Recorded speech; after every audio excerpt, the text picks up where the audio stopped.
voices being heard and setting the national agenda.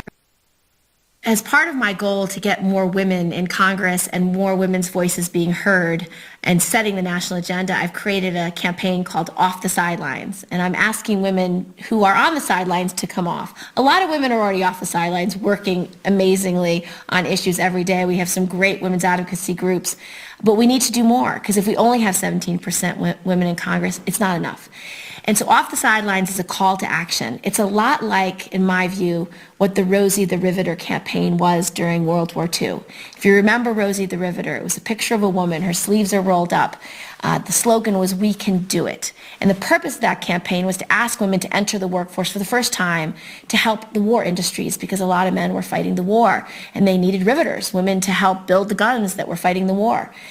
And it worked. By the end of World War II, 6 million women had entered the workforce, forever changing the U.S. economy and women's roles in it. So what I would like is 6 million more women voting tomorrow who aren't voting today. I would like 6 million more women advocates who are setting the national agenda than are not setting it today. That's what has to change in our country. And I want that to happen for one simple reason. Outcomes will be better. The decisions that will be made will be stronger. America will be stronger. Our economy will be stronger. If you want that to happen for one simple reason, outcomes will be better. The decisions that will be made will be stronger. America will be stronger. Our economy will be stronger. And I want that to happen for one simple reason. Outcomes will be better. The decisions that will be made will be stronger. America will be stronger. Our economy will be stronger. If you look at studies, they show that when women are on corporate boards, those companies perform better, better returns on investment, better returns on equity. In my own experience, when I've seen women on committees in Congress or helping pass legislation, they get more done. They see problems differently. They find solutions. They have a different lens on what the problem is. When I was first elected in 2006, Speaker Pelosi did something that was very wise. She added 5 women to the Armed Services Committee. And because 5 women were added to that committee, a lot of the discussion changed. So we were having hearings about military readiness. And I remember Gabby Giffords, who sat just a couple seats down from me, focusing her questions on how the well-being of the personnel was affecting military readiness. And so we focused the debate on, well, why is the divorce rate, the suicide rate, and the domestic violence rate higher than it's ever been? Are we doing not enough to protect the families and these men and women when they're serving deployment after deployment? And perhaps we need to do more. Now, a lot of our male colleagues focus their questioning on how many guns, how many ships, how many aircraft, a lot on the equipment. And it's not that those questions are wrong, they're very good questions, but it's the complementary nature of the two sets of questions that makes the outcome better. Help others and to put others first. Those are all feminine qualities as far as I'm concerned. So I'm a feminist. Help others and to put others first. Those are all feminine qualities as far as I'm concerned. So I'm a feminist. What have you learned about power in this short amount of time and how to use it? And have you discovered ways that it actually can work against you as a woman? Well, I don't think women have much power in this country, relatively.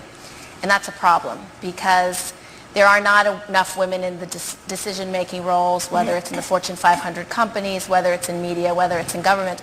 We still only have 17% women in Congress.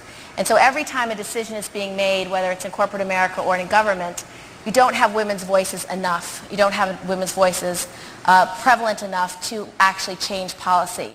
One thing, Mika, we have to do, and that's why I feel women in politics matters, is we create the landscape for success. So you're talking about women who are trying to women in politics matters, is we create the landscape for success. So you're talking about women who are trying to create careers matters, is we create the landscape for success. So you're talking about women who are trying to create careers for themselves. Well, that means we have to make sure women have access to capital, that there is lending, that the SBA reaches out, does incubators for women and minority-owned businesses because they often have less opportunities. We have to make sure that there's affordable daycare. If you don't have a place that you know is safe for your children, where they're getting access to early childhood education, you're going to be far less eager to go into the workforce. Right. So because they often have less opportunities. We have to make sure that there's affordable daycare. If you don't have a place that you know is safe for your children, where they're getting access to early childhood education, you're going to be far less eager to go into the workforce.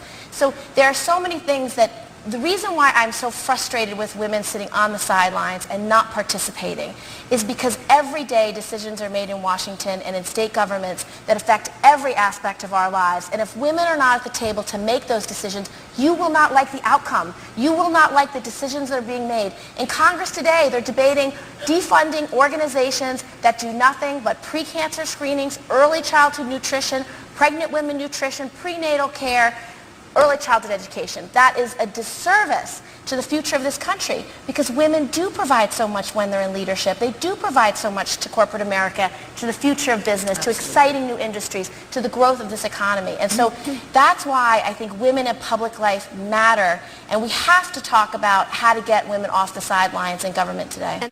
And so what I appreciate about this panel and the fact that you are highlighting these issues, Mika, is that we can make the choice about whether we're going to talk about this in 20 years. But we have to change every aspect of our community and our society. The fact that you chose the first cover of Newsweek in 20 years, but we have to change every aspect of our community and our society.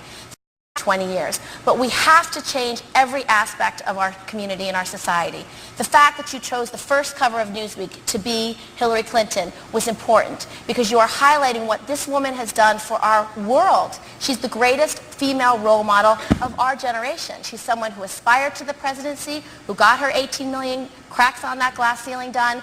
It's just the next step. So everything that we choose to do as women, as in leaders, is all about today, this moment. What are we going to do going forward? Because if we don't change what we're doing, Mika, we will be talking about this in 20 years, 50 years, and 100 years. And climbing the stairs and sending a signal.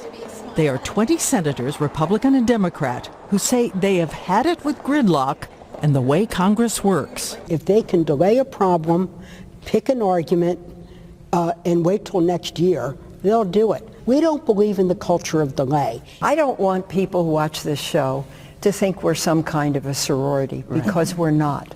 We all march to the sound of different drummers to some extent. Senator Dianne Feinstein says women can be independent lawmakers and still work together. You know, we're less on testosterone. We don't have that need to always be confrontational. And I think we're problem solvers, and I think that's what this country needs. When I saw President Obama, Need to always be confrontational. And I think we're problem solvers, and I think that's what this country needs. When I saw President Obama a few weeks ago, I told him about our quarterly dinners. And I said, Mr. President, if you want to see bipartisanship in Washington, invite the women senators to help you get it done. And he loved the idea, and he plans to invite us to the White House. So they say they're ready to tackle big issues like jobs, transportation, immigration, but it's their male counterparts who keep reopening Roe versus Wade and contraception. I think most of us would agree that the government doesn't have a place in that.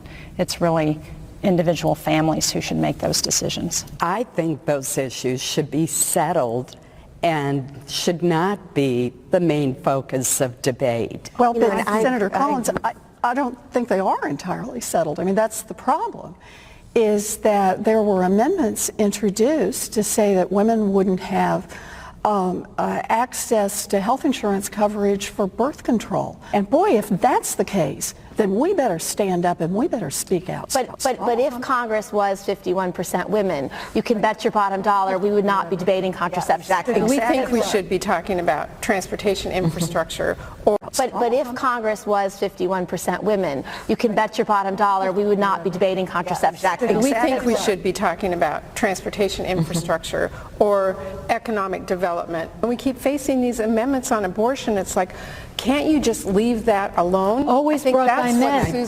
Always brought by men, Diane. And these new female arrivals signal a modern era. The first openly gay senator, Tammy Baldwin of Wisconsin, who was in college when she was inspired by Geraldine Ferraro. I said to myself, I can do anything. The sky's the limit. Is there a president in this room? You know, I think the thing is that every man wakes up in the morning and looks in the mirror and says, I could be president. I think every woman looks in the mirror and says, what can I get done for my country today? That's why you don't see it. Not one of you in this room looks in the mirror and says, I could be president?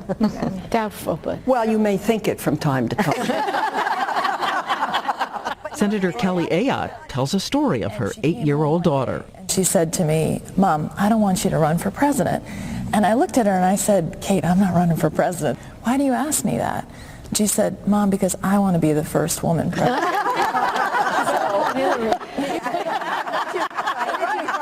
Did you break the news to her? We're not waiting that long.